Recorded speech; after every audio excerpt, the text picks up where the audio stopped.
Hola a todos y bienvenidos a Hablando con Líderes, el podcast de Nubica. En el episodio de hoy tengo el placer de entrevistar a Javi López, un amigo y un emprendedor empedernido. Él es el fundador de Erasmuso, empresa que vendió a Spotahome, y a día de hoy básicamente se dedica a escribir, viajar por el mundo y compartir todo el conocimiento. En el episodio tratamos muchos temas, pero principalmente nos enfocamos en su trayectoria con Erasmuso, todos los aprendizajes. Hablamos de invertir tanto en startups como en bolsa y también sobre su experiencia escribiendo y compartiendo todo el conocimiento en Twitter. Espero que lo disfrutes. Bienvenidos.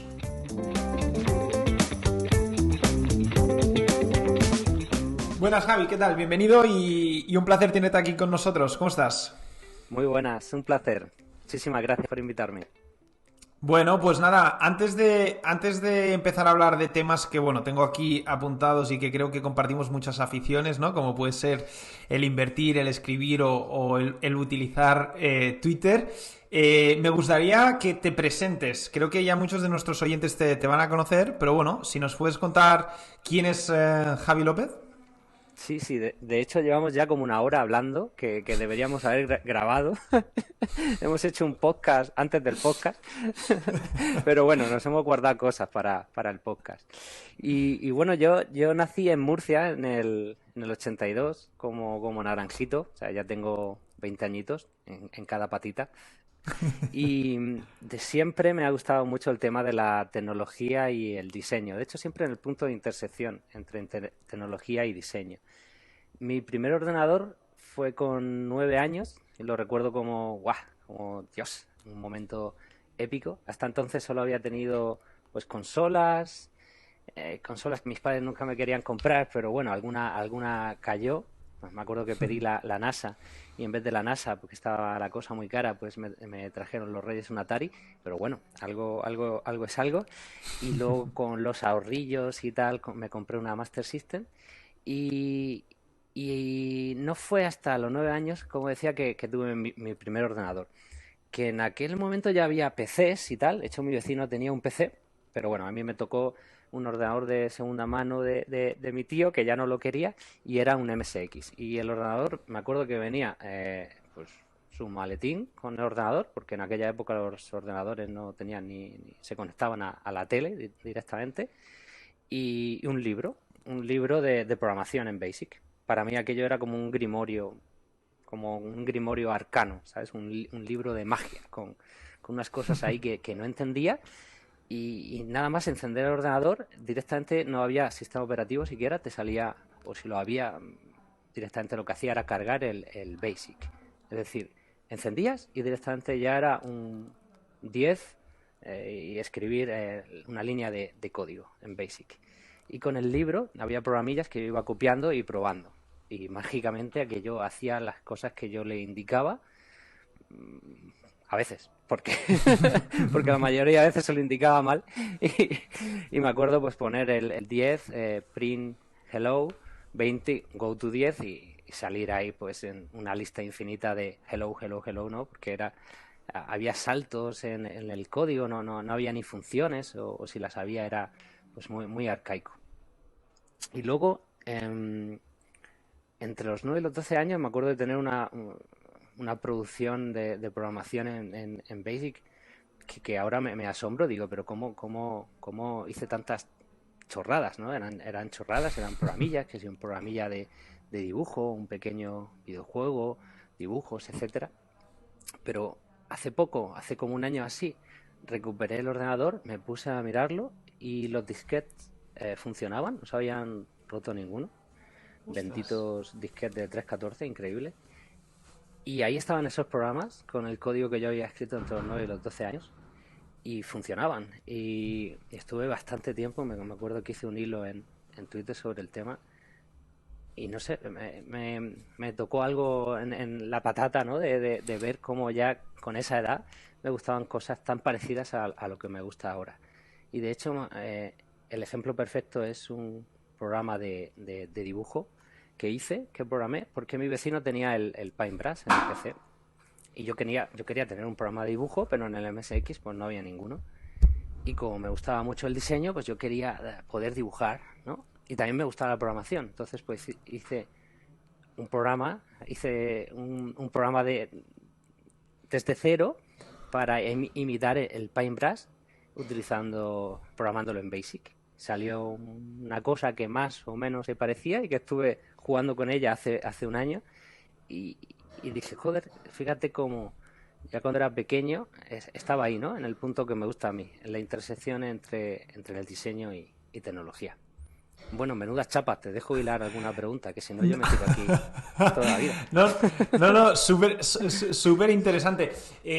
Quizá podemos hacer un fast forward a tu, supongo, podemos llamarle experiencia principal, ¿no? Erasmusu, ¿no? Que fue o es la startup que fundaste junto con Emilio. Y que bueno, que a día de hoy ya no estás en el día a día. Entonces, si nos puedes primero, quizá empezando por el principio, ¿cómo decidiste emprender y en concreto lanzar Erasmusu? Sí, mira, un poquito más de abuelo cebolleta, un poquito más, que me Antes de encanta hablar llegar, ¿no? de estos temas.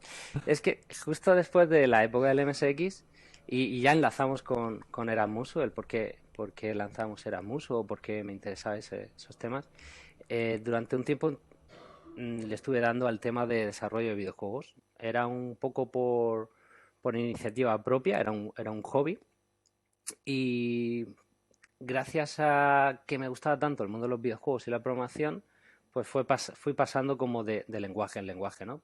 Primero era el Basic, luego pasé, porque en aquella época pues lo que se estilaba un poquito más era el Pascal, y luego, gracias a Dios, llegué al C y al C++, con los que ya sí que pude empezar a hacer cosas más serias. Y recuerdo que hice una librería gráfica usando OpenGL y Dress3D, que son dos librerías para utilizar la, la potencia que tiene la aceleración gráfica, o sea, las tarjetas aceleradoras en 3D. Y con eso ya hice cositas que, que eran un poquillo más serias, ¿no? La IndieLib era como una librería gráfica para hacer juegos en 2D, pero utilizando por debajo la potencia del 3D. Y se llegó a utilizar en algún juego publicado, lógicamente cosas muy modestas, y llegó a tener también una pequeña comunidad open source que la mejoraba, etcétera.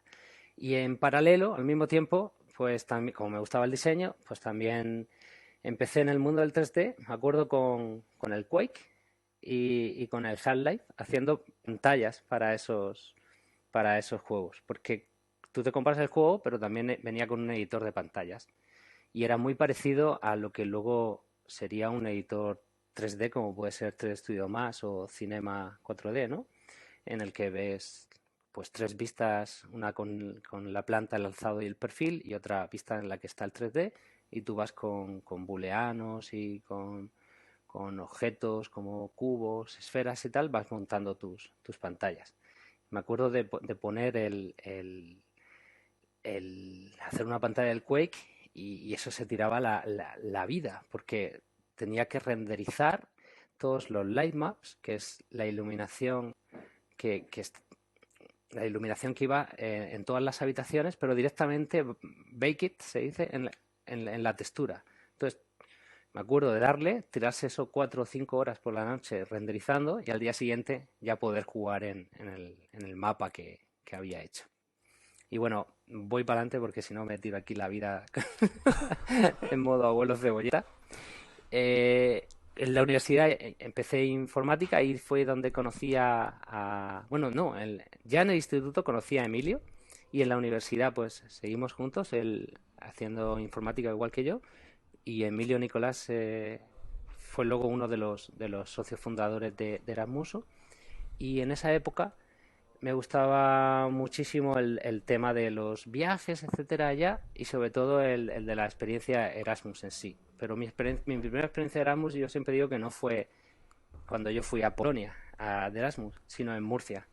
Porque los Erasmus que venían a Murcia, había una asociación que se llama el SN, que sigue existiendo, que está en muchas ciudades de Europa, y les organizamos pues fiestas, viajes, bueno, un desmadre, como te puedes, no lo he pasado muy bien ahí.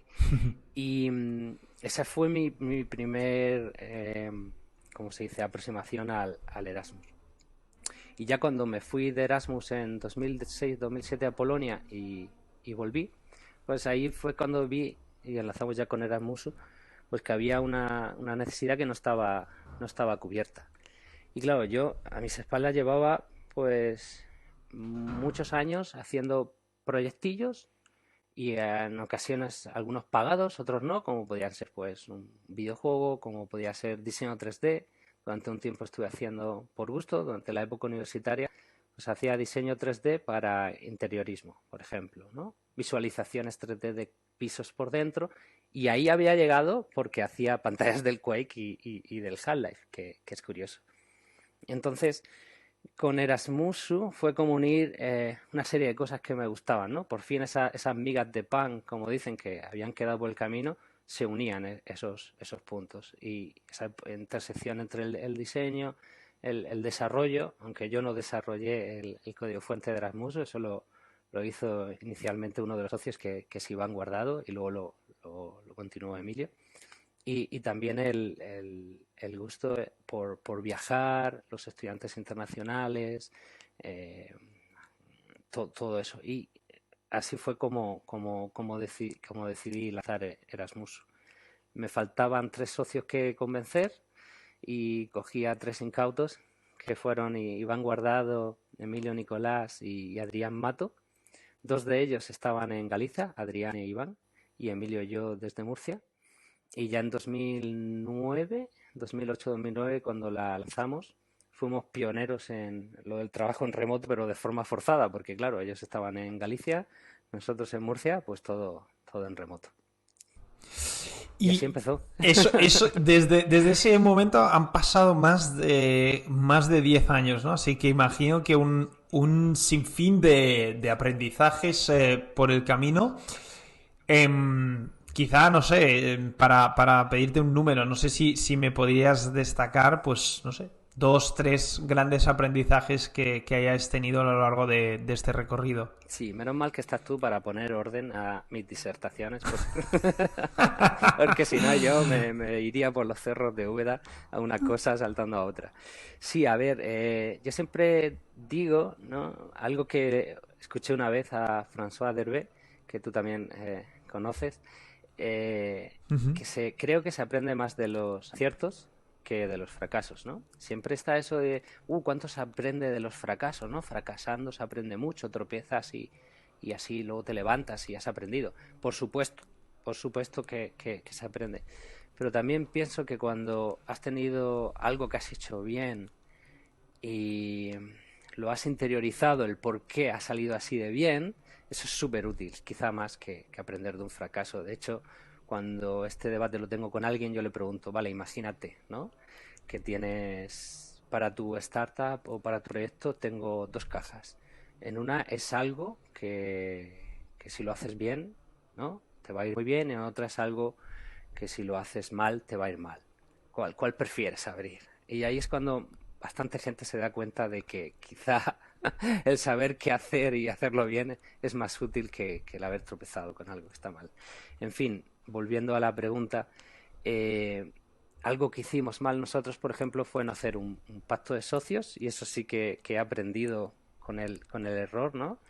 Y un pacto de socios es básicamente un contrato que deberías firmar con tus socios emprendedores. Uy, ¿se ha cortado la cámara? ¿Estás ahí? Sí, Ah, sí. sí, sí, todo bien. Ah, vale, perdón. Eh, un pacto de socios es algo que cuando las cosas van bien es necesario hacer con los socios con los que estás fundando tu empresa, tu startup.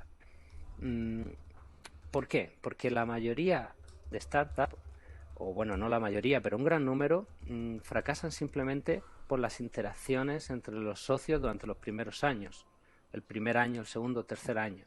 Y esas interacciones pueden ser peleas, pero no necesariamente. Puede ser simplemente que uno de los socios, pues, en los momentos tan difíciles del inicio, en los que apenas hay dinero, a veces no hay market fit, no empieza a funcionar el proyecto, pues decide irse porque le hacen una oferta de trabajo o porque su novio o su novia se tiene que mudar de país y se quiere ir con él y ya no puede trabajar en la startup o decide no hacerlo, etcétera.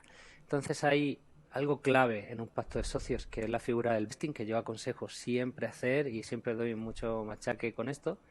Y el vesting básicamente es que si se han repartido una serie de porcentajes entre los emprendedores iniciales, por ejemplo son 4 y habéis decidido 25% cada uno, que tampoco suele ser buena idea ir a partes iguales, porque el nivel de implicación y de aporte nunca es parejo, pero bueno, para simplificación imaginemos que son 4, 25% cada uno, pues un vesting haría que si alguien firma, si los 4 firman y al día siguiente esa persona se va, pues no se va con el 25%, sino que lo va vesteando, se dice, a lo largo de unos años. Entonces puede haber, por ejemplo, también un cliff, que es un periodo durante el cual si se va esa persona se va sin nada, que suele ser a un año, y por ejemplo un vesting total de 5 años. Entonces si alguien se va antes del año, pues se va sin nada, esto lo recupera la empresa y ya lo reparte como quiera, y si se queda 4 años, pues vas vesteando, por ejemplo, año a año ese porcentaje, ya cuando han pasado 4 o 5 años o lo que se firme, pues ya tiene su porcentaje efectivo. Esto me parece vital. Esta es solo un ejemplo de las cosas que tienen que ir en un pacto de socios. Tú lo conoces bien esto también, Mark, y habrás visto la de startups que fallan por no hacer esto bien, ¿no? Esto me parece Sí, vital. bueno, no, si dejas de estar alineado desde muy al principio, ¿no? Con el ejemplo que tú has puesto, ¿no? Si uno de los socios que tiene el 25% al cabo de 2 semanas de empezar se va y se Sí, queda ese 25, pues vaya desmotivación, ¿no? Para el para el resto resto. que está todo por hacer. Eso, o sea, 100% de acuerdo. Lo que sí pienso es que creo que a día de hoy, claro, esto estamos hablando cuando nosotros más o menos empezamos al mismo tiempo, vosotros un poco antes que nosotros con Novica, pero en ese momento no era tan común, creo, y espero que a día de hoy sea casi obligatorio, ¿no? Sí, Hacer pacto de socios y no solo hacerlo, sino hacerlo con vesting y tal. Seguro que hay casos, ¿no? Que tú ves también ahora desde el lado inversor que no lo tienen, ¿no? Supongo. que yo creo que debería ser casi, como tú has dicho, como por defecto, que si vas a fundar una empresa, que por defecto estuvieran una serie de cláusulas básicas como esa, y tú ya pues en Fomento o donde fuera te explicaran cómo cambiar los parámetros. Oye, que yo no quiero cliff y vesting, vale, pero lo quitas. Por defecto hay un año de cliff y 4 de vesting, ¿no? Creo que ayudaría mucho al sector emprendimiento en España. En fin, esa Sí, fue sí. un aprendizaje, no por nada, ¿eh? Realmente tanto Iván y Adrián sí que se fueron del proyecto, pero bueno, estuvieron 2 años y medio uno y 3 años y medio otro, o sea que habrían prácticamente besteado todo, pero sí que he visto otras startups en las que a los 6 meses pues se va un socio y se hace un cirio, ¿no? Esto es simplemente proteger al colectivo frente al individuo, ya está, ¿no? Y debe aplicarse a todos, ¿eh? También a la persona que más porcentaje tenga, o sea el CEO o no sea. Y es como, bueno, ahora que nos llevamos bien y está todo fenómeno, vamos a poner las cartas encima de la mesa y también ves qué implicación tienen tus socios. Si tienen la misma en la cabeza que tienes tú, porque a lo mejor uno quiere un vesting a 10 años, ¿no? Oye, es que si alguien no se queda aquí 10 años, yo no estoy dispuesto a esto. Bueno, pues así se ponen todas las opiniones sobre la mesa y se ve si todo el mundo está en la misma página. Y como aprendizaje también, tengo por aquí apuntadas cositas. Eh, es algo que ya se ha oído tantas veces que es casi súper manido, pero sigue siendo algo tan importante. Intentar lanzar algo cuanto antes y que sea de verdad un producto mínimo viable. O sea, si estás montando un producto, lánzalo cuanto antes y no tengas el miedo ese de, uy, es que todavía no está perfecto para intentar, para empezar a venderlo, o todavía no está perfecto para lanzarlo. No, lánzalo. De hecho, las mayores casos de éxito que yo he visto es gente que lo ha lanzado incluso antes de tenerlo terminado, ¿no? Como pueden ser, por ejemplo, un curso, todavía no lo tiene hecho ni el curso y ya lo está vendiendo, aunque sea con cómpralo más barato por comprarlo antes y en 3 meses lo lanza, ¿no? Eso es un extremo, pero funciona. Y el otro extremo sería, oye, pues estoy 2, 3 años perfeccionando el producto según yo creo que tiene que ser y luego lo lanzo cuando está perfecto. Perfecto no existe. la perfección es inalcanzable. Cuanto menos cosas tenga tu producto mínimo viable, mejor, y serán los usuarios y mejor los clientes, si te están pagando por él, los que te irán guiando hacia la dirección correcta. Y con esas dos yo creo que son bastante grandes. Sí, no, totalmente. Supongo que hay mil. Hay algún aprendizaje a nivel,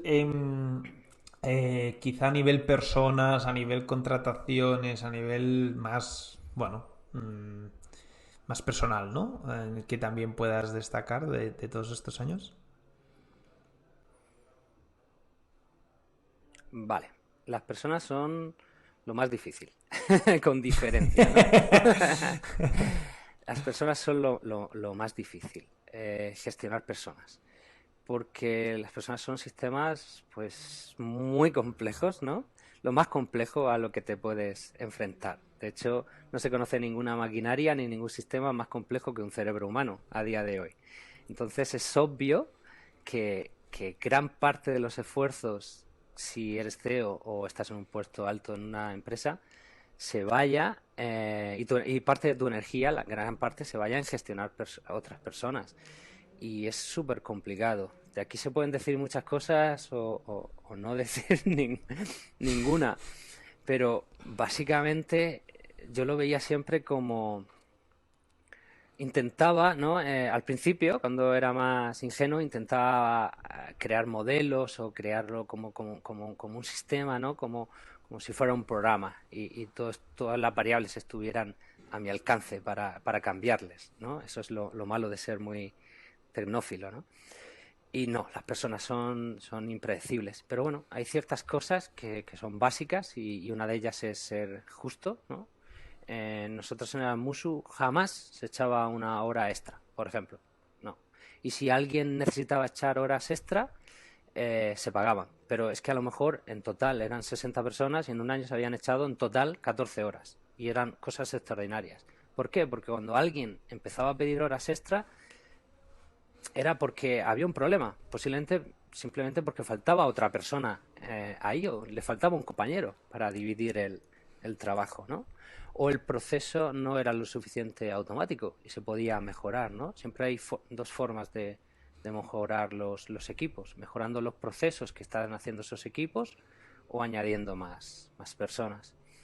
Por desgracia, algo con lo que nunca llegué a aprender, de hecho, nunca llegué a aprender, me hubieran faltado más años, era hacer despidos rápidos o cuando una persona no encajaba. Siempre me costó horrores y perdimos, a lo mejor, no perdimos, pero empleamos mucho tiempo a veces en intentar que una persona funcionara.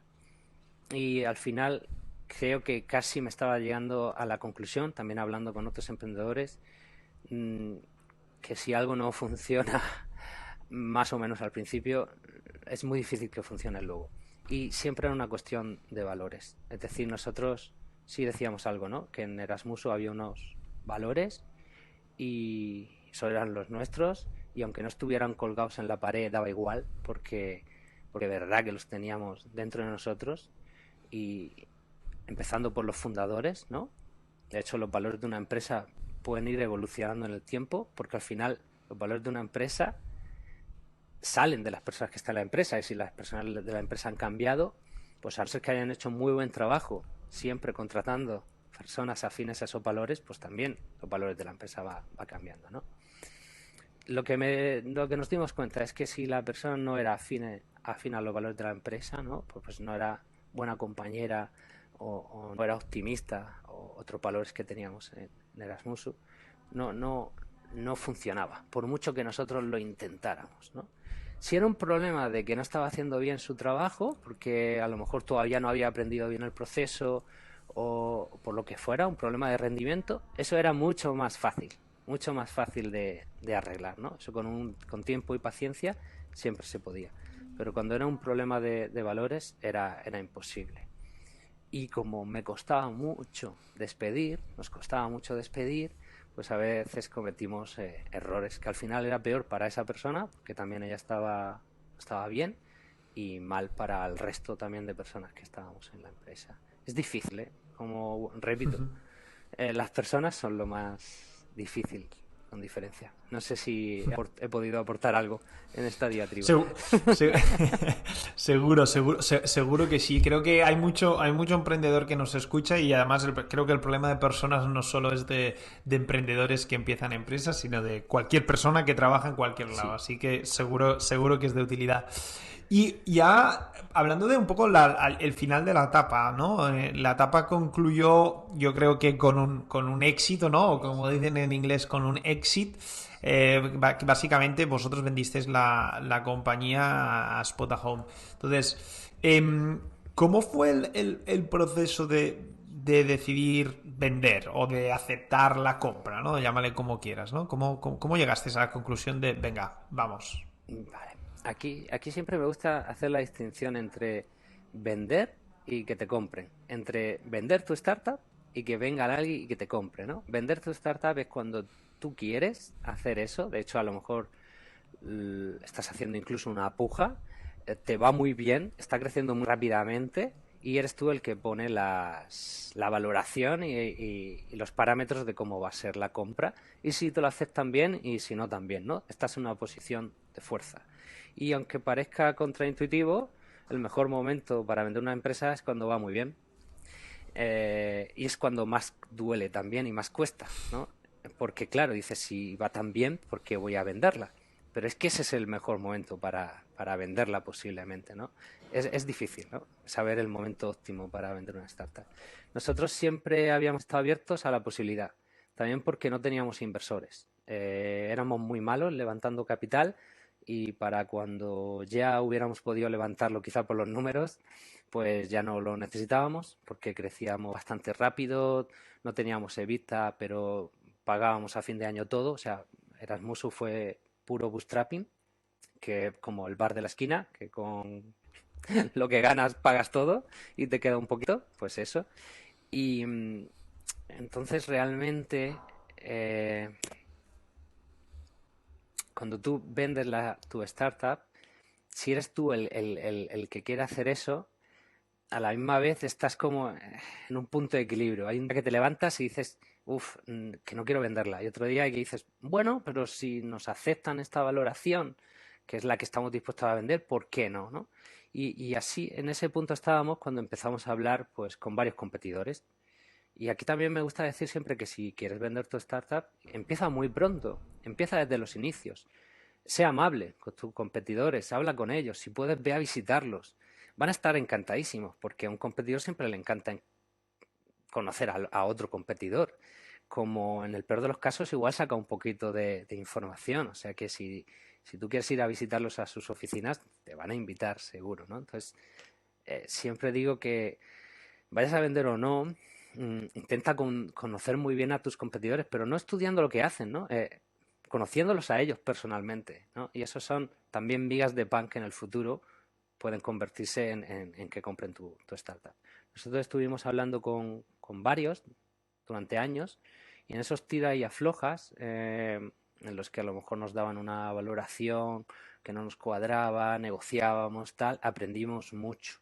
Y cuando ya llegamos con Spotahome, después de haber hablado con Nespeak, Uniplaces, Student.com, Housing Anywhere y otros, ¿no? Con unos habíamos avanzado más, con otros menos, pues ya íbamos muy curtidos. Ya sabíamos perfectamente lo que queríamos y sabíamos perfectamente que no era una negociación a la baja. Nosotros, de hecho, le dijimos, mira, esto es lo que vale Erasmusu, que sepáis que hay otros interesados, pero no vamos a hacer una puja. O sea que también hubiéramos podido hacerlo quizá, pero no queríamos hacer una puja, nos parecía feo, pero que queríamos que supieran que había otros interesados y que lejos de bajar este precio, va a subir. ¿Por qué? Pues porque Eramusu va muy bien y si cada año está subiendo un 30 o un 40%, pues en 6 meses valdrá un 15% más y dentro de un año pues valdrá un 30% más, ¿no? Para que supieran que no iba a haber una negociación a la baja. Y aún así, cuando ya vimos que la cosa se ponía seria con Spotahome, había pasado un año de hablar y tal y cual, pero cuando ya empezaron las negociaciones más serias, que las negociaciones, Artacho siempre se ríe porque dice, me llamaba, me decía, oye, que que no sé qué, y yo que no, que lo que os he dicho inicialmente, ¿no? Que dice siempre que fuimos durísimos, y en realidad no es que fuéramos durísimos, es que teníamos muy claro lo que queríamos y lo que no queríamos, y nuestra forma de negociar era no negociar, es decir, esto es lo que hay, pensamos que vale esto, y el que venga primero y esté dispuesto a darlo, pues fantástico, ¿no?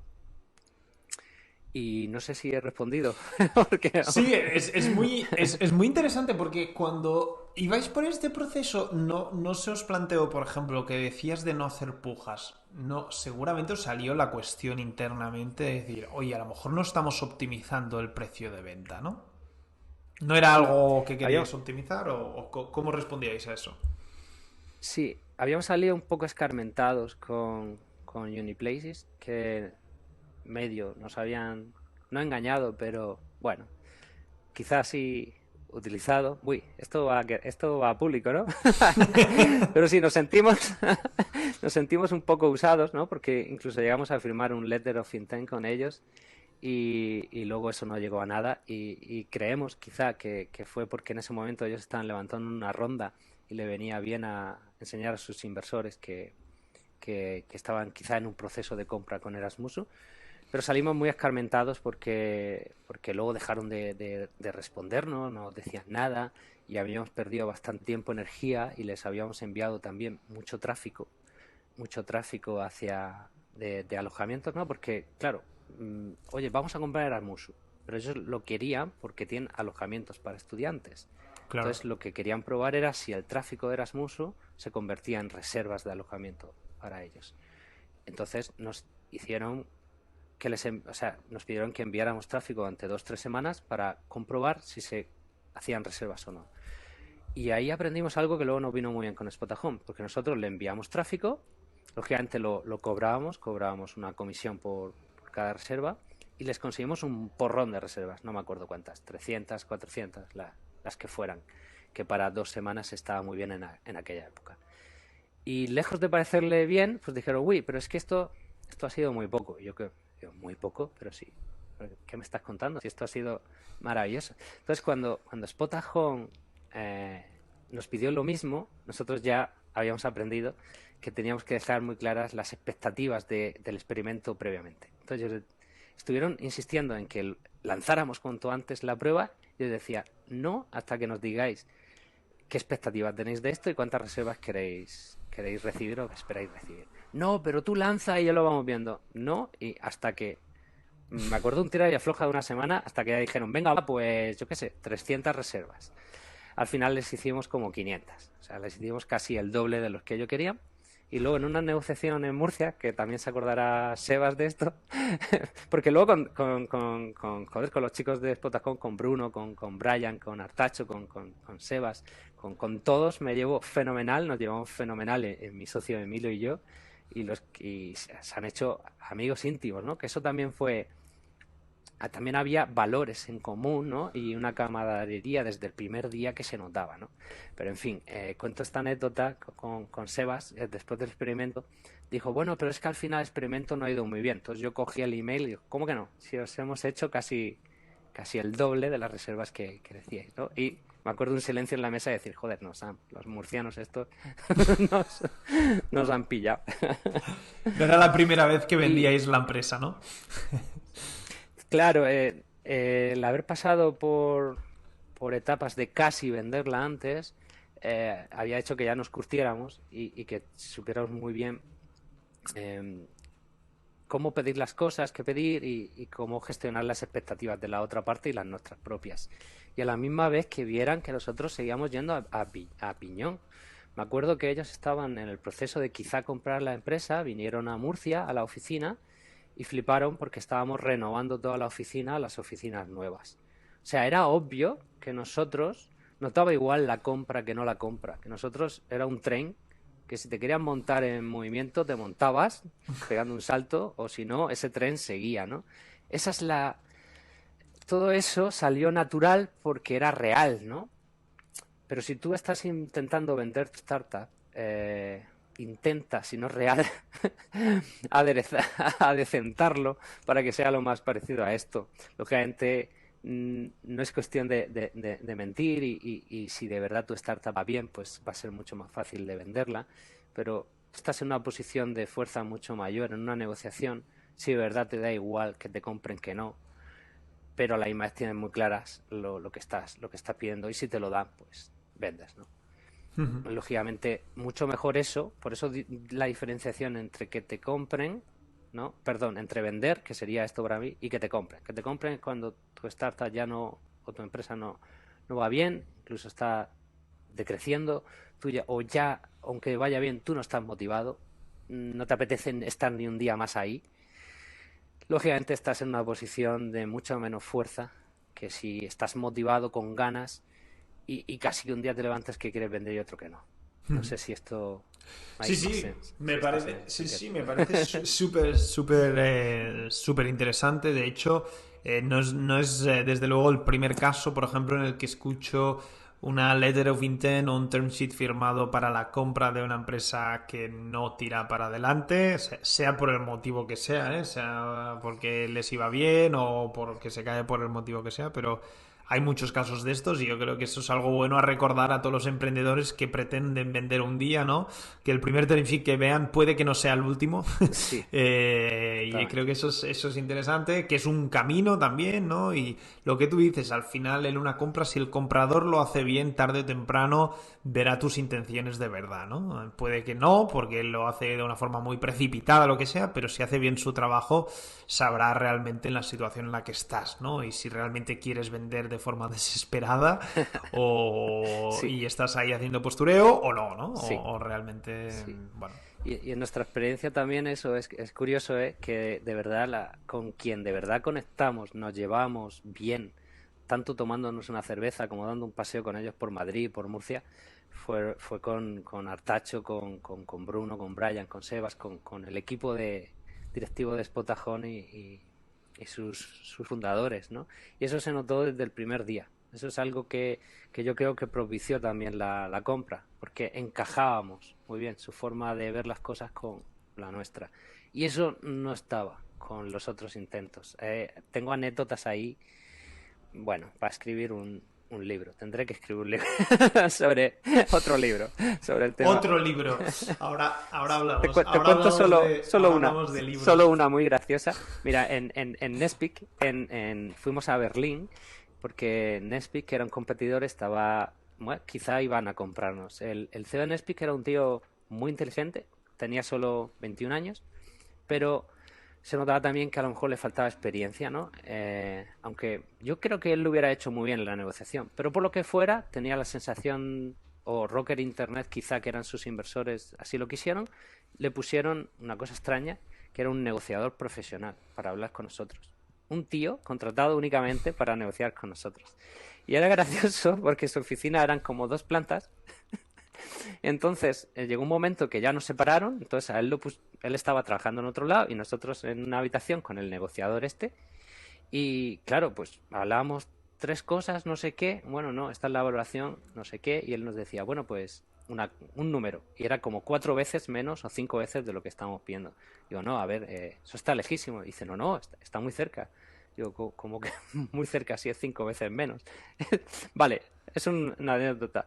Pero es que cada vez que le decíamos algo que él no estaba seguro, el negociador, pues iba y decía, bueno, esperad, voy a hablar con el CEO. Entonces salía de la habitación, se iba corriendo o andando rápido por el pasillo larguísimo, subía a la planta de arriba, hablaba y bajaba y nos lo decía. ¿Sabes? Una cosa absurda. Solo le faltaba un patinete para haber ido de habitación a habitación. Y así como 6, 7, 8, 10, 15 carreritas de estas que se hizo, en vez de haber estado hablando directamente con el tío. Bueno, eso es una anécdota, pero lógicamente con Artacho, con Bruno, con Brian, era totalmente distinto. Estábamos en la ronería que les llevamos allí en Murcia, que es un sitio con más de 1000 tipos de rones, y estábamos pues delante de un cubata, básicamente, pues hablando, ¿no? sobre cómo veíamos el futuro de las 2 empresas juntas. Era algo mucho más normalizado, algo más comprensible para Emilio y para mí, que la pantomima full del otro. En fin, con todo el respeto al CEO de Nesbitt, que bueno, ya no es el CEO, pero bueno, que era un tío muy inteligente. Bueno, sí, no, seguramente no eligió él ese setup de la Posiblemente negociación, no, no estando él en la posiblemente, sala. posiblemente no, Eh, posiblemente.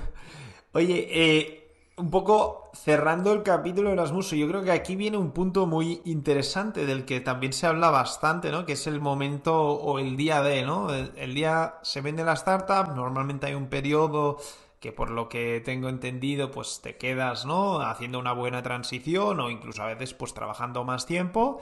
Pero llega un día en que tu bebé, ¿no? Deja de ser tu bebé, ¿no? Y te sales del día a día de la compañía que tú has fundado, ¿no? Ya del grupo de empresas en el que estás trabajando. En tu caso, si no me equivoco, fue hace un poco más de un año. Entonces, nada, cuéntanos un poco cómo es esa sensación de decir, vale, he vendido una empresa, ahora no tengo trabajo, ¿qué hago, no? Está un poco el mundo abierto a mí o cerrado, no lo sé. ¿Cómo fue tu experiencia? Sí, es de las cosas que más me preguntan, te lo comentaba antes de iniciar el podcast cuando hablábamos, es de las cosas que más curiosidad tiene la gente, ¿no? ¿Cómo es tu día a día, ¿no? ¿Qué haces en el día a día si no estás trabajando? ¿O qué sensación se te quedó luego al salir de Erasmus? A ver, yo tras la venta de Erasmus en 2018 me quedé 3 años, ¿eh? 3 añacos. Y eso sin tener nada firmado con nadie, ¿eh? Bueno, Artacho tenía miedo de que me fuera a tomarme un coco a Bali al día siguiente y me escapara. Artacho es el CEO de Spotahome, de la compañía que yo voy aquí diciendo nombres como si todo el mundo conociera todo sin dar explicaciones. En fin, él tenía ese miedo y yo le dije, hombre, no, Artacho, yo mínimo me quedaré un año. Y dice, ¿hace falta que lo firmemos? Digo, como tú quieras. Y no firmamos nada, se fió de mí. Y me quedé tres. De hecho, mi socio Emilio, con el que fundé Erasmusu y junto con Adrián y Iván, pero ellos se fueron. Tal. Él se quedó también bastante tiempo, se quedó 2 años después de la venta, Emilio Nicolás. ¿Y por qué me quedé 3 años? Bueno, pues el primer año, jolín, es que es súper interesante. Por fin podía abrir los cofres de información cerrados que tenía un competidor. Tú imagínate estar 4 o 5 años mirando a un competidor, las cosas que hacen y empezando a hacer modelos en Excel y tal, teorizando sobre cuántas reservas se estarán haciendo, cuánto estarán facturando, tal. Y por fin te compran y ahora sois la misma empresa y puedes abrir todos esos cofres de información. Bueno, yo estaba como un niño eh, el día de Navidad, ¿sabes? El día de Reyes. Sí, por supuesto, el subidón también de la venta, pero fíjate lo loco que estoy. Para mí, uno de los mayores subidones, casi más que los ceritos, los muchos ceritos en el banco, o los muchos o pocos ceritos en el banco que fueran, eh, el poder ver cómo estaban haciendo ellas las cosas me encantó. Poder ver qué hacían en marketing, poder ver cómo era su equipo de comercial, cuánto estaba haciendo cada uno de sus comerciales, compararlo con lo nuestro para ver en qué puntos ellos eran mejores, nosotros tal. En fin, así me quedé un año. Los siguientes 2 años, pues también, porque me gustaba mucho. Y el último año yo en realidad iba a salir en marzo.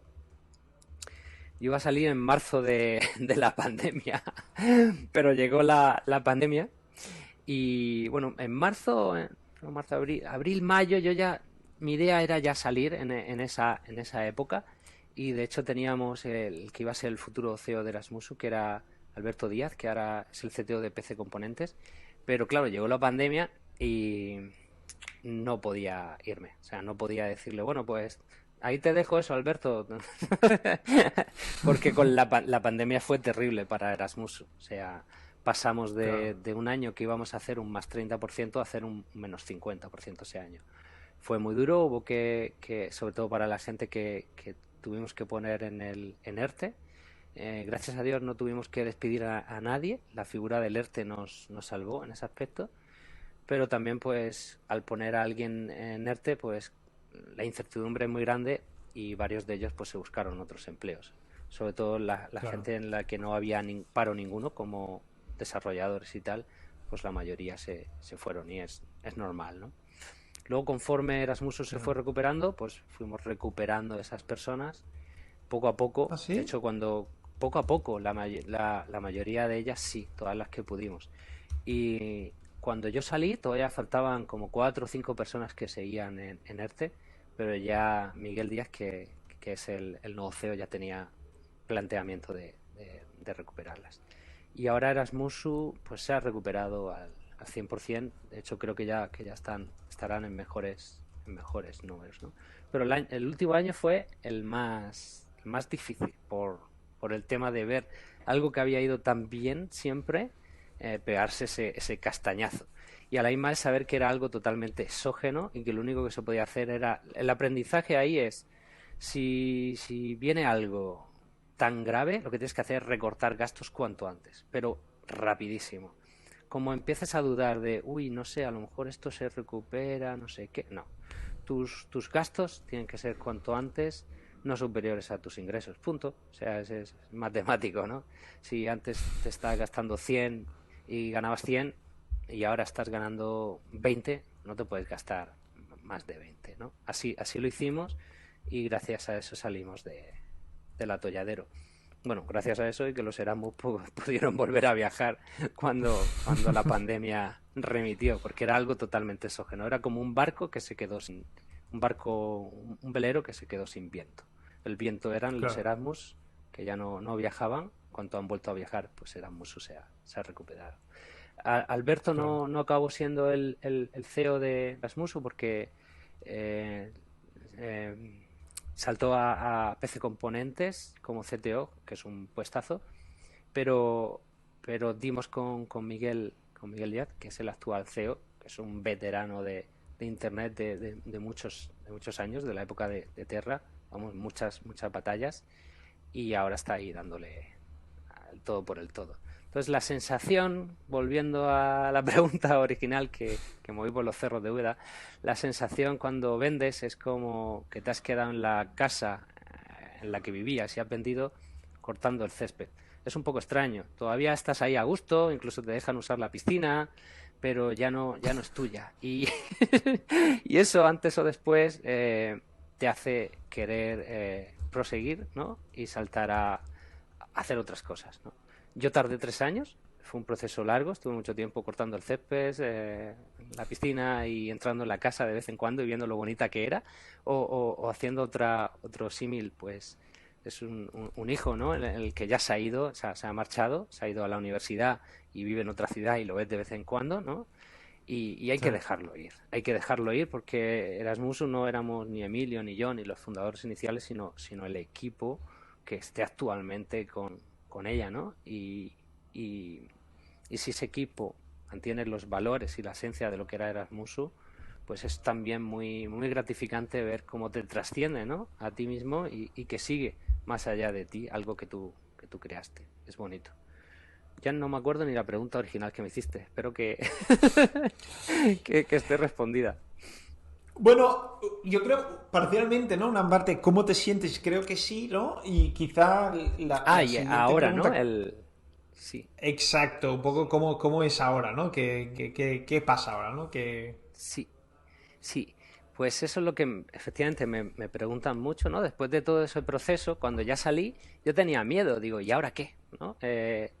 Me voy a sentir como que me han amputado un brazo y todavía me pica, ¿no? Y no puedo rascarme.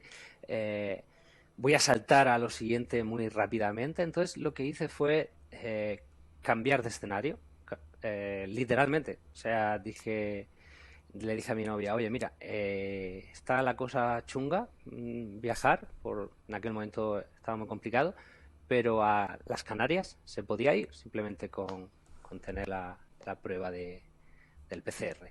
Y, oye, pues vámonos a Lanzarote. Estaba allí un amigo y nos fuimos 3 o 4 meses. Y eso creo que me vino súper bien, ¿no? Me acuerdo perfectamente estar en el primer día, sentado en el sofá, estábamos en una casa preciosa, la ventana con vistas a un volcán, allí donde estuve también contigo, en Lanzarote, y decirme, bueno, ¿y ahora qué? Y digo, pues voy a empezar por subirme el volcán. Y nada, pues cogí y empecé por subirme el volcán. Y esos 3 meses acabaron en un mini proyecto que fue una guía de Lanzarote que publiqué en mi blog y de la que estoy muy orgulloso. Y no me ha dado ni un duro ni lo he buscado. Entonces yo creo que al final Se habla mucho de la felicidad, ¿no? Y la felicidad es, para empezar, difícil de definir. Pero lo que sí que me he dado cuenta es que las épocas en las que yo estoy mejor, no sé si más feliz, pero al menos sí mejor, es cuando tengo proyectos. Y los proyectos pueden ser algo enorme y un proyecto casi de vida de 12, 13 años como Erasmus, pero también pueden ser cosas que otra persona diría, "Pues vaya chorrada". No, pero para mí son gratificantes. Podría ser una semana dedicarla a escribir un hilo, ¿no? sobre Argentina, como escribí, o 2 semanas pensando en preparar un viaje, aunque yo los preparo en un día, y 2 semanas disfrutando el viaje, o puede ser que escribir un relato, escribir una novela, escribir una guía, y ni siquiera tienen por qué dar dinero. Y la felicidad es como un subproducto que te encuentras cuando, de vez en cuando estás trabajando en algo con un objetivo y remando en una dirección, ¿no? Y entras en flow. De vez en cuando entras en flow, y para mí eso es como lo que me hace, como lo que hace feliz, me hace feliz. Y mientras yo tenga eso, creo que voy a estar muy motivado y muy a gusto. Por el contrario, si cuando la gente vende su startup, y es un caso de éxito, piensa que la felicidad es un estado que se consigue en ese momento y ya la tienes porque has vendido, pues creo que vas mal y vas a tener un golpe, ¿no? Vas a tener un traumatismo enorme, ¿no? Te va a faltar algo, porque realmente la felicidad está en el camino, no está en llegar ahí. Cuando ya has vendido, la siguiente pregunta es ¿y ahora qué? ¿No? Y si en tu cabeza estaba como que en ese momento ya ibas a alcanzar la felicidad, pues estás muy equivocado y puede que sufras, ¿no? Yo eso ya lo llevaba interiorizado.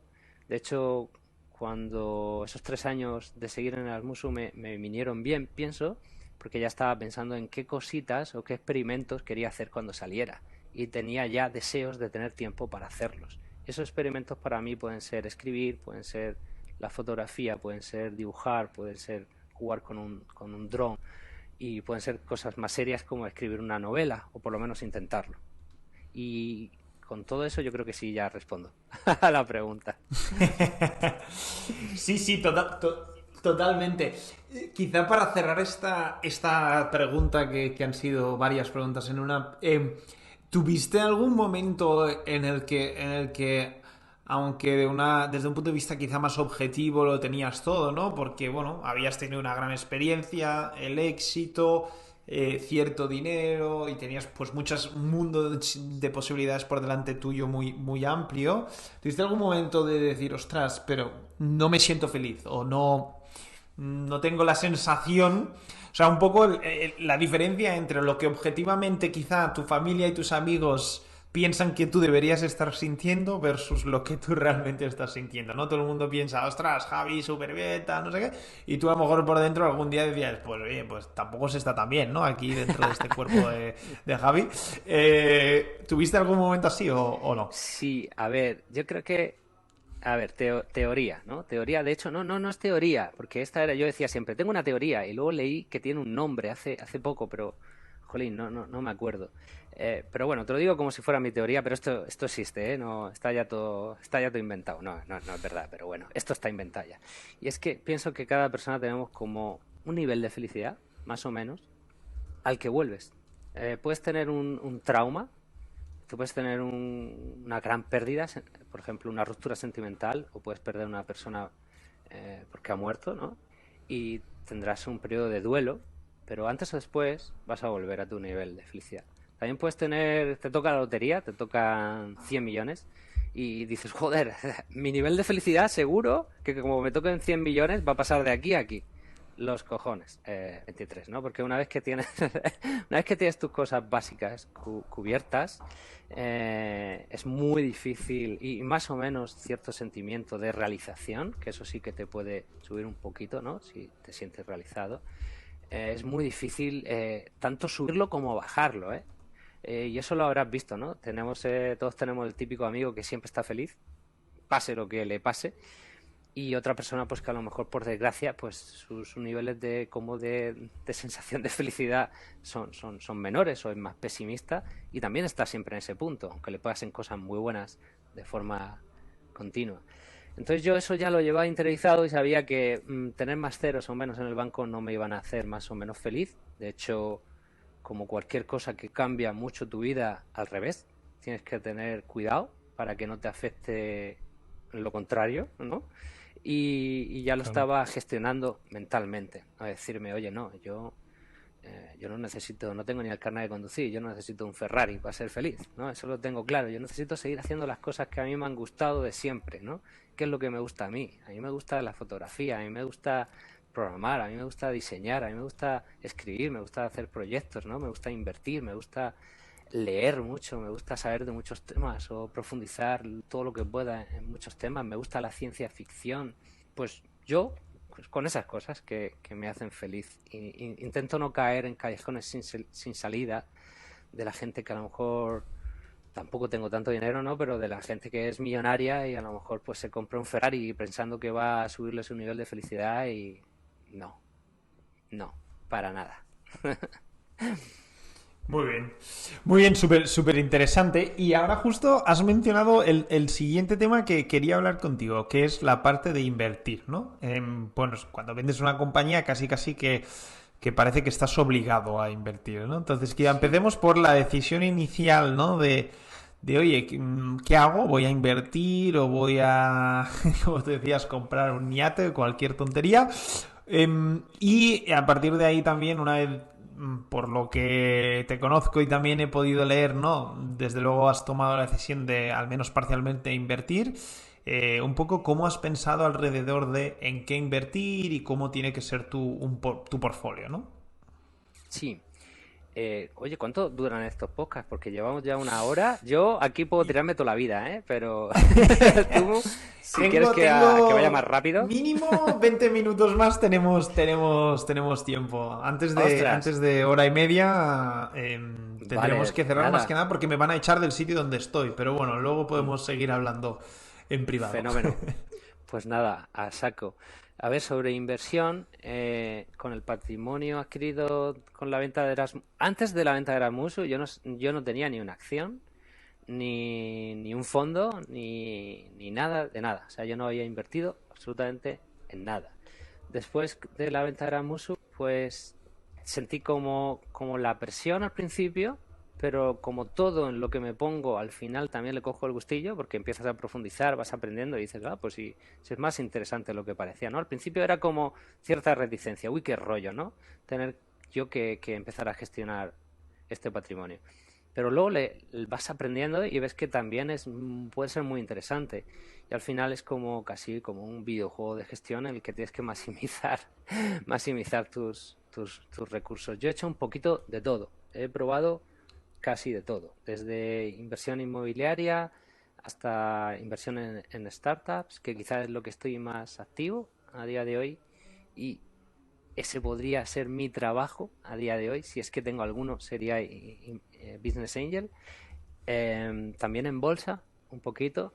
Tengo una cartera que ya llamo los juguetes, como un 7% de mi patrimonio, y ahí tengo pues un compendio de stocks sueltos y cosas un poquito más exóticas. De vez en cuando si compro un put porque pienso que una acción va a bajar, pues lo hago ahí con mayor o menor éxito. No es algo que recomiende, la verdad. ¿Y qué más? Sí, poco más, sí, eso sería todo.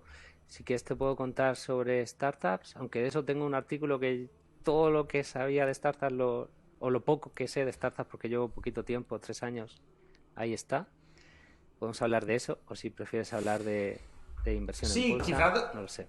yo creo todos, ¿no? Podemos hablar un poco de cada uno de ellos, al menos hasta que nos dé tiempo. Empezando quizá por la parte de bolsa, ¿no? Hace poco leía un tuit tuyo que comparaba tu selección de inversiones con el índice, ¿no? Del mundo, ¿no? El MSCI World, ¿no? Sí, Em, y ahí es un debate o una conversación que también he tenido con otros emprendedores que hablan sobre este tema y un poco lo que dice la teoría versus lo que se hace en la práctica, ¿no? En la teoría parece que está muy claro, al menos para algunas regiones del mundo, que los índices baten claramente a prácticamente cualquier gestor o cualquier fondo.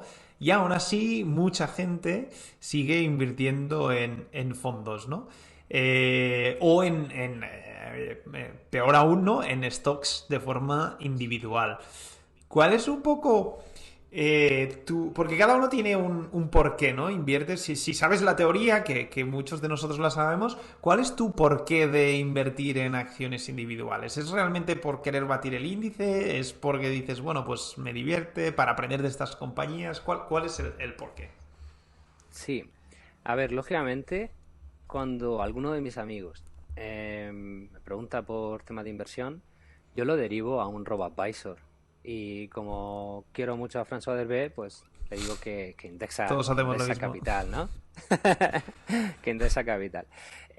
Lógicamente, si la mayoría de hedge funds del mundo no son capaces, y de gestores, no sé qué porcentajes, pero altísimo, no son capaces de batir al MSCI World y por tanto conseguir un alfa, el alfa es lo que consigues por encima del mercado, ¿no? Esa, si bates al mercado estás consiguiendo alfa, si no, pues estás consiguiendo lo que el mercado o menos. Pues si la mayoría de gestores profesionales no lo consigue, mmm, ¿para qué lo vas a intentar tú, no? Pues para eso te indexas y punto. Oye, esto también puede llevar consecuencias negativas en el futuro si más y más personas tuvieran esa forma de pensar. Al final los indexados serían como una caja tonta en la que la gente pone dinero sin pensarlo y podrían entrar en una burbuja, ¿no? Es algo que se está hablando, ¿no? Yo creo que no estamos ahí de momento. Sí que creo que el mercado en general está súper sobrevalorado, pero llevo siendo cenizo como 3 4 años.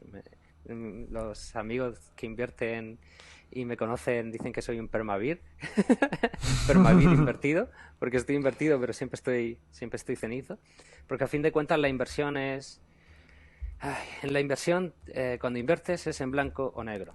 Es decir, o sí o no. Estás apostando porque algo va a subir o no va a hacerlo. O estás apostando porque una empresa va a ir bien o no va a ir bien, ¿no? Pero cuando yo opino, me gusta opinar en grises, porque el futuro no lo conoce nadie. Si acaso, quizá Medallion Fan o alguno de esos. Medallion Fund es un fondo que lleva unas rentabilidades analizadas del 40% durante 40 años. Nadie sabe, es un hedge fund, nadie sabe qué hay debajo de eso. Sí se sabe que contratan a muchos PhD, o sea, muchos doctores en física, en matemáticas y tal, y que Gene Simons es matemático.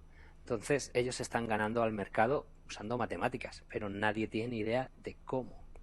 Intentarlo tú haciendo trading intraday, usando análisis técnico. El análisis técnico es coger el volumen y los precios de una gráfica hacia el pasado, hacer 4 garabatos, decir, hombre, mira, hombro, cabeza, hombro, esto va a bajar, y en base a eso invertir, pues como que no. Mira, James Simons y Medallion Fund hay muy pocos, entonces cuando yo empecé a invertir en bolsa, una de las primeras cosas por la que pasé fue por análisis técnico y enseguida lo descarté. Bueno, puede ser, es que lo típico es que una tontería tan grande, ¿no? Lo de las dos medias móviles que se cruzan, ¿no? Lo que usa mucha gente. Bueno, puede ser una profecía autocumplida porque mucha gente mira esa chorrada y al final se cumple. Pues sí, no, porque cuando lo haces el trabajo ese serio, como lo haría un quant, que un quant es como alguien que hace análisis técnico, pero de forma seria, ya no con dos variables, sino multidimensional. Un quant es alguien que programáticamente mete todos los datos, utilizando Machine Learning o lo que toque, o la tecnología que quiera, los algoritmos y las estrategias que quiera, e intenta batir el mercado también usando variables del pasado, básicamente el precio, el volumen, tal, o incluso noticias de prensa en general. Puede intentar crawlear todo Twitter o todas las noticias y está buscando, ¿no? Está buscando esas cosas que van a hacer mover el mercado o una acción dada hacia una dirección e invertir o desinvertir o invertir en corto, es invertir en contra de algo y tú ganas dinero en base a eso. Bueno, estaríamos dentro del análisis técnico tenemos el chartista, ¿no? Que hace 4 garabatos y a funcionar. Yo con eso es que no puedo coincidir para nada. Y luego el quant. Y el quant, pues que es que no, pues por lo menos merece mi respeto, lo está haciendo de forma más seria.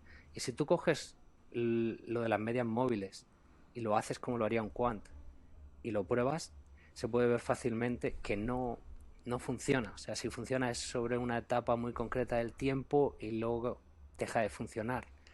Y normalmente es una cuestión de overfitting. Lo que están haciendo es mirar hacia el pasado lo que ha funcionado, y como ha funcionado muy bien hacia el pasado, pues crees que va a funcionar hacia el futuro.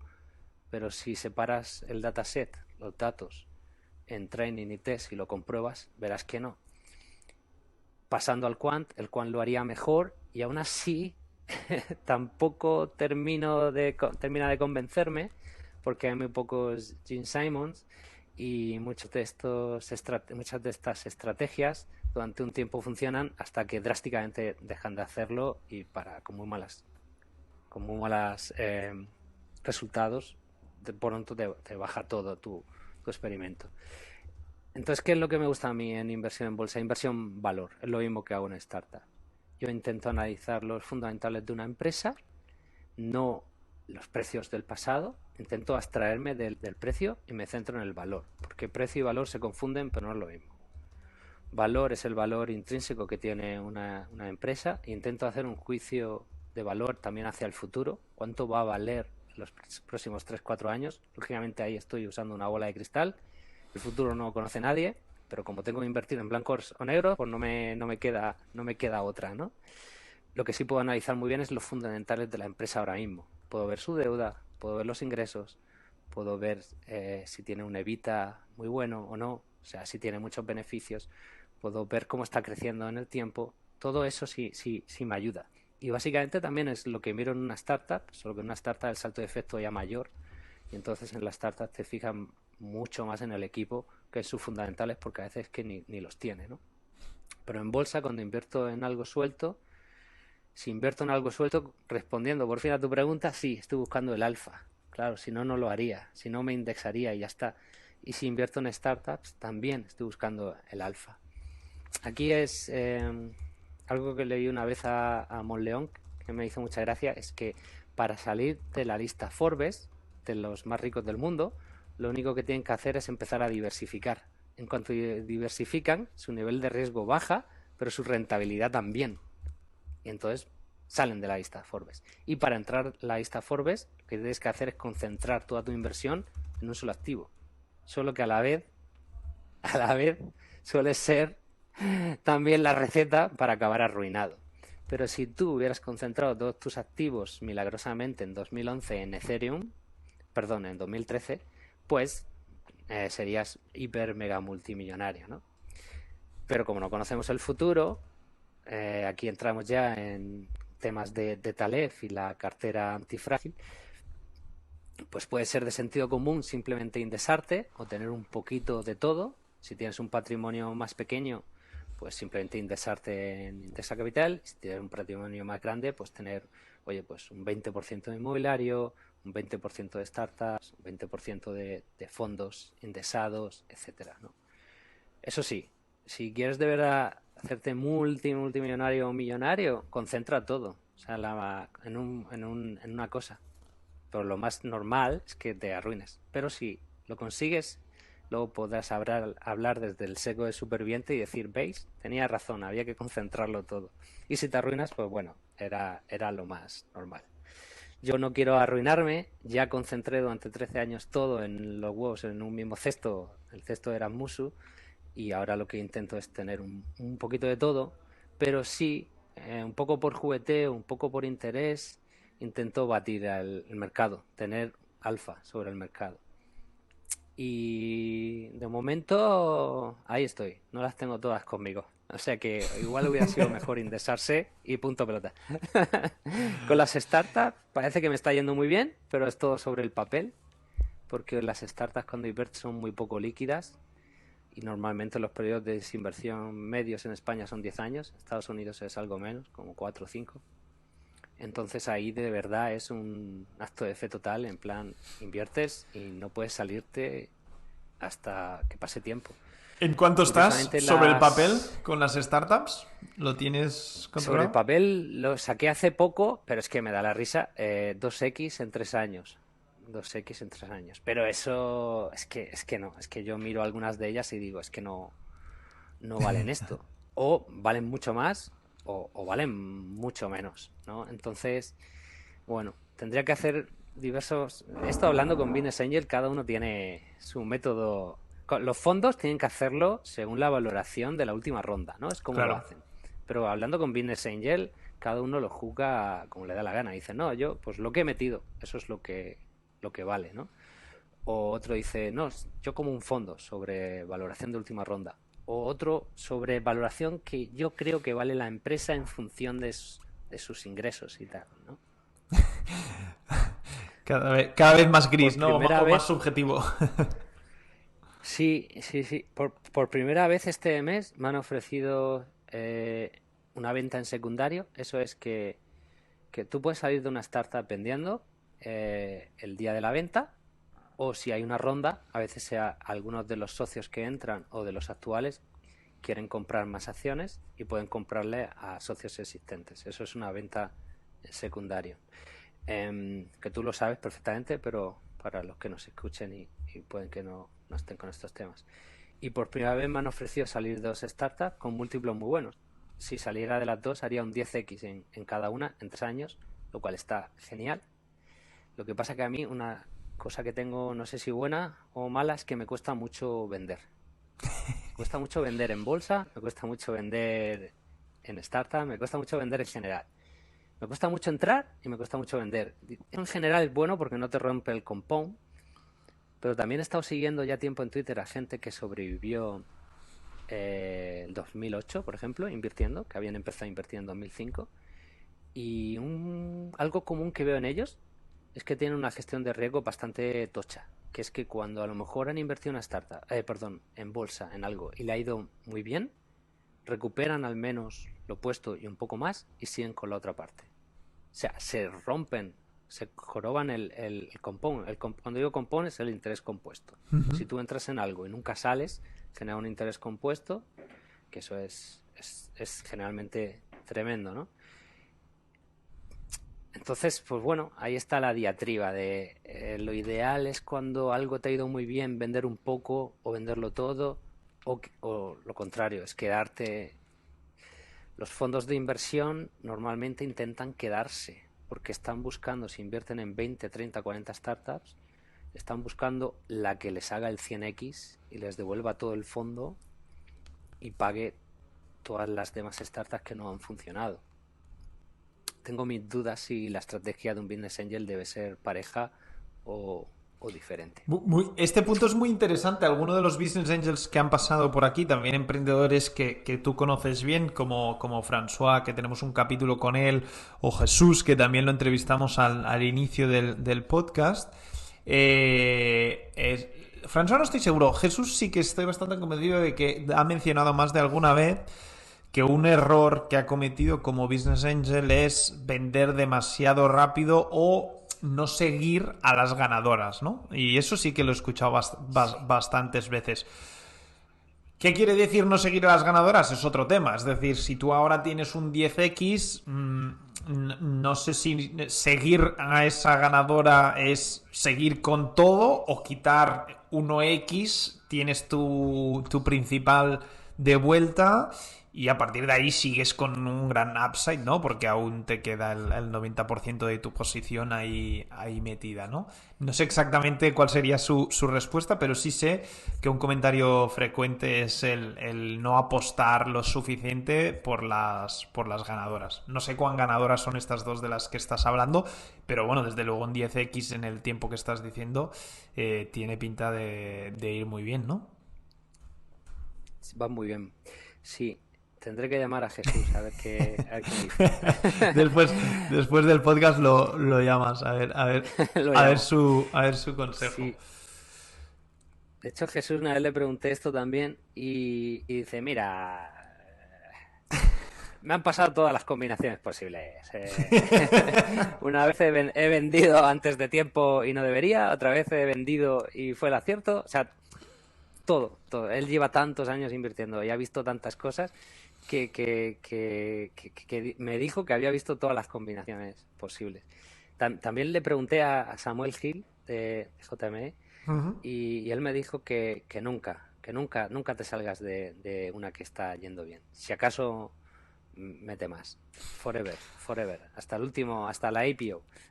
O triunfas o mueres con ella, ¿no? Sí. Aquí cada maestrillo tiene su librillo y es complicado. De hecho, creo que fue también Samuel, no sé si fue él, me pasó un estudio sobre qué era mejor estadísticamente si hacer follow-ons, que es continuar, o sea, tú inviertes en la primera ronda y en las siguientes rondas puedes volver a invertir o no hacerlo. Pues estadísticamente, ¿qué habría sido mejor en no sé cuántas startups estadounidenses, ¿no? Si hacer follow-ons o no. El estudio no... Yo me lo leí, las conclusiones no estaban muy claras. Era casi... Al final los resultados eran casi parejos a haber hecho follow-on que no hacerlos, al menos con ese dataset de startup. Entonces es un mundo difícil, ¿eh? No es fácil, es difícil. No está claro, no. La respuesta no está nada clara. Oye, Javi, nos quedan ahora sí 10 minutos. Vamos a intentar tratar al menos parte de los temas que yo tenía pensado tratar hoy y si hay que hacer una second round la vamos a hacer, ¿no? Una de las preguntas que sí te quería hacer y yo creo que es de respuesta fácil o al menos corta, no sé si fácil, es si tuvieras que escoger 3 destinos, porque llevas ahora, bueno, hace muchos años que ya estabas viajando, pero especialmente también en este último año, incluso con el COVID, pues has tenido más oportunidad de visitar sitios distintos. Entonces, has escrito bastante en tu página web, que la compartiremos en las notas, sobre viajes, ¿no? Y tienes ahí, pues, algunos reportajes fotográficos muy chulos y experiencias muy chulas. Pero si te pido que escojas 3 destinos, los 3 más top para ti, ¿cuáles serían y por qué? Vale, a mí Japón me flipa y si tuviera que decir solo uno sería ese sin duda. Es un país que me llama muchísimo, ¿no? Esa dicotomía entre cultura ancestral, los templos, etcétera, y a la misma vez la modernidad de las ciudades grandes como Tokio, es algo que me llama muchísimo. Y tengo allí buenos amigos españoles que conocí en 2014 cuando estuve viviendo allí 3 meses, y un país que he ido ya en total 4 veces. En cuanto abran fronteras me planto allí otra vez. Además es súper fotogénico. Tú te das un paseo por Tokio y es que, vamos, ya puedes llevar un Nokia del año de la Polka, que eso va a hacer unos fotones tremendos, ¿no? Y a mí, como la fotografía me encanta, pues es un sitio en el que me encuentro muy a gusto. Y luego también, así rápido, me gustó mucho Argentina. Cuando estuve hace poco, fue un descubrimiento estar allí con Bosco y María, unos amigos que me dijeron que están dando la vuelta al mundo. Se encontraron con que Buenos Aires estaban encantados, se quedaron allí más tiempo de lo que pensaban. Me dijeron, pues ven a vernos. Y de allí estuve un tiempo en Buenos Aires y de allí dimos el salto a la Patagonia. Unos paisajes espectaculares, glaciares, bosques, algo realmente que me dejaba sin respiración, ¿no? Estar allí viendo un glaciar atemporal que tiene como 300, 400 años de antigüedad, el hielo que estás viendo, ¿no? Y que son dimensiones catedralicias, y el ruido que hacía, por ejemplo, el glaciar Perito Moreno cuando caían esos icebergs y salían luego debajo del agua, es algo extraordinario. Me gustó mucho Argentina por la zona de la Patagonia y Buenos Aires, pero Argentina es enorme, o sea, me queda muchísimo por ver, solo he visto esas 2 cosas.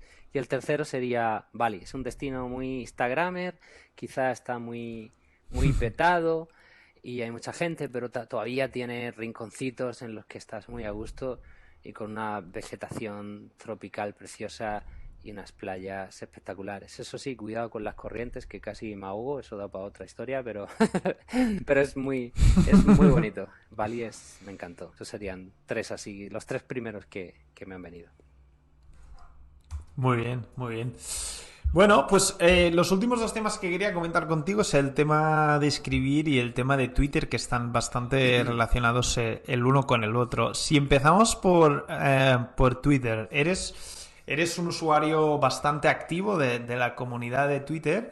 Y una cosa que se habla a menudo es, ¿no? ¿Vale la pena o no vale la pena el dedicarle el tiempo, ¿no? Por un lado, Twitter es una red que si quieres estar y realmente ser activo tienes que estar mucho, ¿no? No vale con, entre comillas, postear un tweet cada semana porque así no tienes realmente, no disfrutas de la interacción con los usuarios, tampoco consigues, bueno, followers, etc.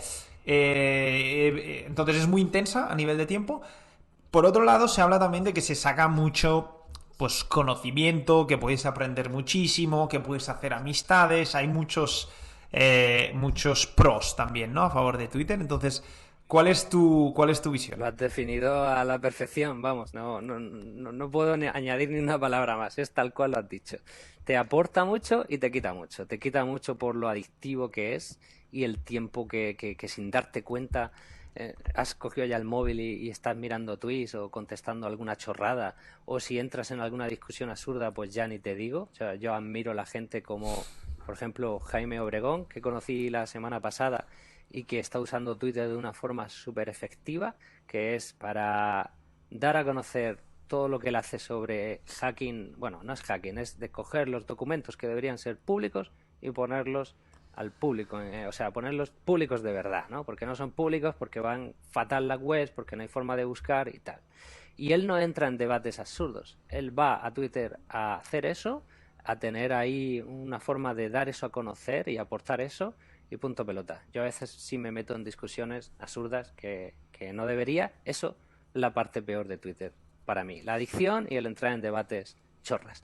Por otro lado, Twitter me ha permitido conocer un montón de gente interesante, pero desde los inicios, desde 2011. El otro día, ahora estoy en Oporto, la semana pasada estuve en Ericeira, en un offsite de gente súper interesante, y allí había 2, 3 personas, 4, 5 que yo había conocido. No habría conocido de otra forma, a lo mejor, si no hubiera sido por Twitter. Una de ellas en 2011, otra hace un año, ¿no? Eso es lo que me aporta Twitter, conocer gente de tus intereses comunes, gente súper inteligente que pueden ser. Yo sigo gente muy dispar de las cosas que me gustan. Sigo artistas, ilustradores, dibujantes, porque me encanta. Sigo a cineastas, sigo, por supuesto, gente de nuestro mundillo de startups, de inversión. Sigo a gente, divulgadores de ciencia, sigo a escritores, y todo eso para mí es súper, súper valioso. Si pudiera quitarme la parte de adicción ya sería para nota, pero bueno, esta droga está muy rica y estoy muy adicto al Twitter y lo admito, y lo admito. Pero sí, en general a mí Twitter me encanta. De hecho, tendría que haber invertido en Twitter, hablando de startups sueltas. Hoy he invertido en Twitter, por cierto. Debería haberlo hecho la semana pasada porque había subido un más 25 y ya llego tarde para el buy the dip. No sé si esto lo sabías, porque Elon Musk ha comprado un montón de acciones de He Twitter. visto que Elon Musk ha comprado, pero no había visto que había subido esta barbaridad. Sí, sí, ahora Yo habrá tengo una bajado. pequeña posición en Twitter, así que me acabas Enhorabuena, de alegrar enhorabuena. la tarde, aunque con lo que había caído hace, bueno, los últimos meses, a lo mejor vuelvo a estar a cero, pero oye, mejor estar a cero que a menos X, ¿no? Así que, Estuve a puntísimo de muy invertir bien. la semana pasada y hubiera comprado el dip totalmente, como dicen. Pero bueno, he comprado hoy ya después de la subida y me da igual. Va para largo. No Sí, puede hombre, no, ser no algo parece que que us... vaya. A ver, no lo sabemos, ¿no? No, que nadie conoce el futuro, pero no puede ser una herramienta que yo uso tanto y no invierta en ella. No sé. La clave para que Twitter funcione es que consigan de alguna forma sacarle dinero, ¿no? Ofrecer el valor suficiente para que alguien quiera pagar por algo que tenga ahí. Yo creo que la clave va a ir por algo tipo Sí, Patreon, que ya estaban haciendo lo de los super follows y tal. Pienso que irán por ahí los tiros, de forma que tú puedas sí, seguir a cualquier cuenta, pero ciertos contenidos a lo mejor sean privados, y solo si apoyas a ese creador de contenido o ese tuitero, pues accedas sí, ahí lo como puedas, Patreon, lo como puedas ver. Patreon. pienso que pueden ir por el estilo. Y hablando ya de creación de contenido y lo último, ¿no? Escribir. Aquí no sé si vamos a desvelar alguna primicia, imagino que no, pero estás actualmente escribiendo, además de un blog chulísimo donde tienes muchas entradas que responden en más profundidad a algunas de las preguntas que hemos hablado, estás escribiendo una novela. Entonces, cuéntanos lo que nos puedas contar. No sé si de qué se trata. Tienes un progress bar ahí que más o menos se puede ver, pues, por dónde vas de escribir la novela. Entonces, bueno, ¿cuándo se va a publicar? ¿Cómo lo vas a publicar? Lo que nos puedas contar, cuéntanoslo. Genial, claro, si yo he venido aquí a hablar de mi libro. Como decía aquel. Como decía aquel. A ver, va mal, va mal. Llevo un mes y medio sin escribir y debería escribir más. La excusa es que he estado de viaje y que cuando viajo pues me cuesta mucho escribir. Pero bueno, excusas es muy fácil encontrar. Me puse a escribir la novela, inicialmente era un relato, era un mini proyecto, yo voy a escribir un relato. Siempre me gusta escribir, pero he escrito normalmente más ensayos y artículos, algo así. Aunque sí que tuve una época, los 20, 25 años, que escribía algunos relatos, pero medio por ahí. Llevaba muchos años ya leyendo libros de ciencia ficción, creo que llevo como 200 libros de ciencia ficción en Goodreads leídos y me apetecía escribir un relato de ciencia ficción.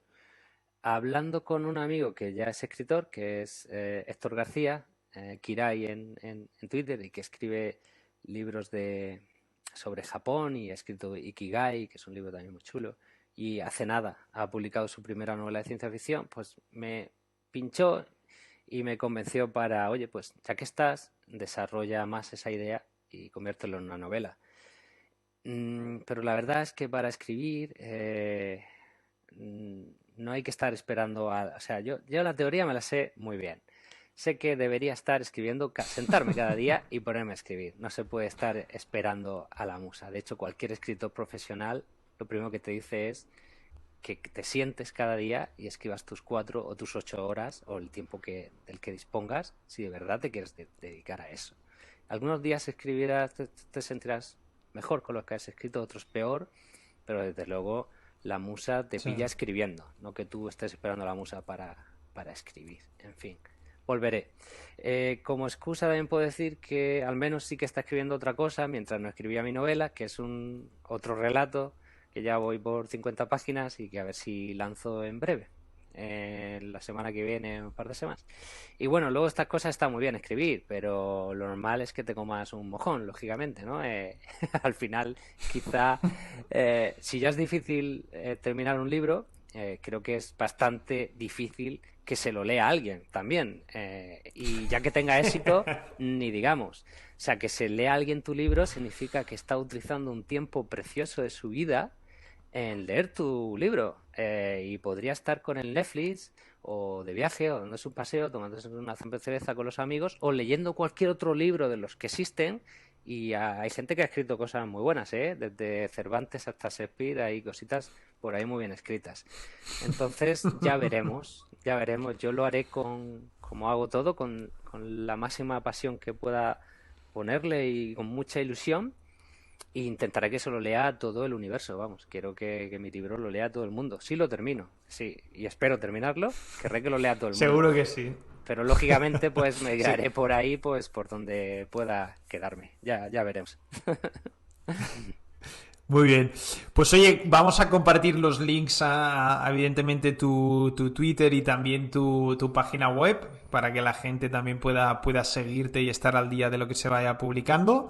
Y nada, Javi, yo creo que lo tenemos que dejar aquí. Creo que han quedado varios temas, sobre todo profundizar en algunos de ellos, pero bueno, ha sido un auténtico placer. Igualmente. Y nada, espero que para los siguientes sea tan interesante como para mí. O sea, todos los temas que hemos tocado, desde la experiencia como emprendedor, la parte de inversión y esta parte última más de Twitter y de escribir que me ha parecido brutal. Así que muchísimas gracias por el tiempo. Muchas gracias a ti, a vosotros. Muchas gracias. Gracias.